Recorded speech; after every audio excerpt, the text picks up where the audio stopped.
இன்றைய தலைப்பு திருப்புகழ் திருமந்திரம் என்று சொன்னேன். திருப்புகழ் என்று சொன்னவுடனே அருணகிரிநாத பெருமானை யாரும் எண்ணாமல் இருக்க முடியாது. ஏனென்றால் திருப்புகழ் தந்த கோமுகன் அவர்தான். அவர் இந்த திருப்புகழை மட்டும் முருகனுக்கு தரவில்லை. திருப்புகழ், கந்தர் அந்தாதி, கந்தர் அனுபூதி, கந்தர் அலங்காரம், திருவகுப்பு, வேல் வகுப்பு, சேவல் விருத்தம், மயில் விருத்தம், திருவெழுக்கூற்றறிக்கை என்கின்ற 9 விதமான நூல்களை முருகனுக்காக அர்ப்பணித்தார். முருகனை பற்றி பாடினார். அப்படி அவர் பாடிய இந்த 9 நூல்களும் முருகனுடைய கழுத்திலே ஜொலிக்கின்ற நவரத்தினங்கள் என்று நம்மளுடைய தமிழ் கூறும் சான்றோர்கள் சொல்லுகின்றார்கள். அற்புதமான இந்த 9 நூல்களை நவரத்தன அணிகலனாக தந்த பெருமகன்தான் அருணகிரிநாதர். இப்போ நான் கூட இங்கே முதல்ல விநாயகர் துதி முடித்து சரஸ்வதி துதி முடித்து அடுத்ததாக முருகப்பெருமானை நினைந்து பாடும்போது உருவாய் அருவாய் என்று பாடினேன். இந்த உருவாய் அருவாய் உலதாய் இலதாய் என்கின்ற இந்த பாடல் கந்தர் அனுபூதியில் இருக்கக்கூடிய பாடல். இந்த பதிகத்தை முதல்ல எங்கள் அப்பா எனக்கு ஒரு 10-11 வயசு இருக்கும்போது பாட சொல்லி கொடுத்தார்.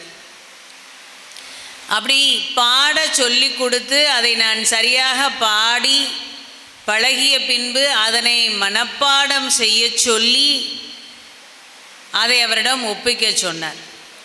அப்படி நான் மனப்பாடம் செஞ்சு ஒப்பிச்ச பின்னாடி அவர் சொன்னார், அம்மா இந்த பாடலை நீ அனுதினமும் படித்தாய் என்றால் உனக்கு நல்ல படிப்பு வரும்னர்.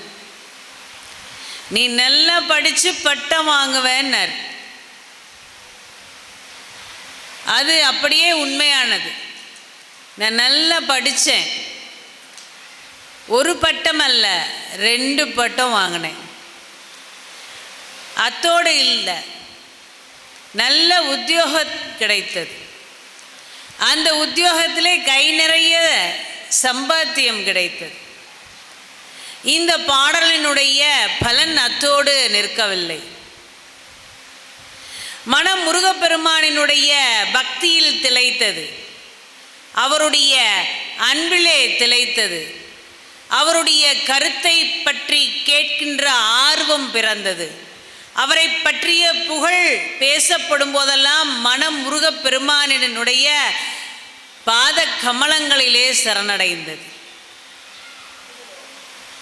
அது மட்டுமல்லாமல் அவருடைய புகழையும் அவருடைய கருத்துக்களையும் கேட்ட வண்ணம் இருந்த காரணத்தினாலே என்னவோ சிறப்பானதொரு வாழ்வு என்பது, சீரமைந்த வாழ்வு என்பது அமைந்ததோடு மட்டுமல்லாமல் அவரை பற்றி பேசக்கூடிய அற்புதமான சொற்பொழிவு என்கின்ற பெரும் பயன் பல மேடைகளிலே எனக்கு இன்றைக்கு கிடைத்திருக்கின்றது என்றால் அந்த கந்தர் அனுபூதியிலே நான் காலகாலமாக படித்து வந்த அந்த பதியத்தினுடைய சக்தி, அதனுடைய பலன் என்று சொல்லவும் வேண்டுமா?